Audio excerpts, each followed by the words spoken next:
For the past few weeks, global headlines have repeated one simple claim. They say that India finally bowed to pressure from Washington. They say New Delhi had no choice but to accept American demands.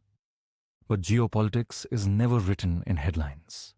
It is written in trade-offs, timing, and silence. Because when the final agreement was signed, one thing became very clear. India did not retreat from a trade war. India redesigned it.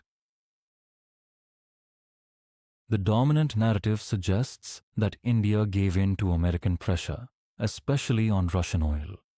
That interpretation completely misses the larger picture. The reality is far more calculated. India traded something it no longer needed in order to secure something it could never afford to lose. By late 2025, Russian crude oil discounts had already shrunk to a negligible level. What was once a highly profitable arrangement had turned into a diplomatic burden with limited economic upside. Every major geopolitical outcome is shaped by individuals, not just institutions. This agreement was no exception. India's leadership approached the negotiation with a clear message. If access to the American market became uncertain, Europe was ready to absorb Indian exports. The India-European Union Free Trade Agreement was not symbolic. It was leverage placed deliberately on the table. Standing quietly behind this negotiation were India's dairy farmers. More than 80 million livelihoods depend on milk production. Opening that sector was never an option, and the government treated it as a non-negotiable red line. Milk, butter, and milk powder remained completely protected. No compromises were made. China was not part of this deal. Yet China absorbed the greatest strategic loss. While Indian goods now face an 18% tariff, Chinese exports remain trapped behind rates exceeding 60%. Without announcing it, the United States elevated India as the preferred alternative in global supply chains. In July 2025, the United States imposed a combined tariff of 50% on Indian goods. The impact was immediate and severe.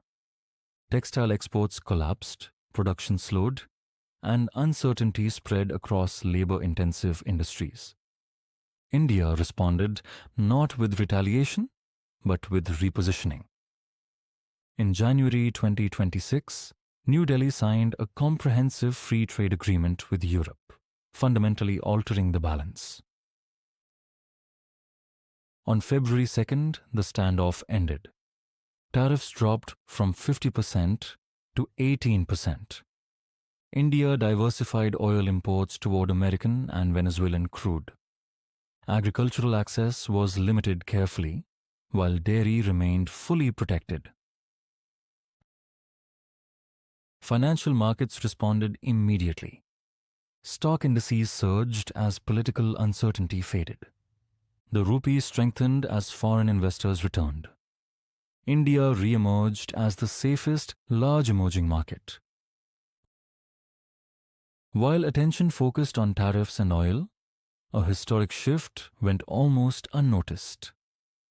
For the first time in decades, a major US-India agreement made no attempt to balance Pakistan's interests. There were no aid packages, no military assurances, only silence. With the United States stepping back and China facing its own economic constraints, Pakistan finds itself increasingly exposed. India, by contrast, emerges with protected domestic sectors, strengthened alliances, and elevated global standing. This agreement was never just about oil or tariffs. It was about redefining India's position in the global order. India did not escalate. India did not threaten. India simply waited, positioned alternatives, and acted decisively. In geopolitics, the most effective victories are often the quiet ones. And this was one of them.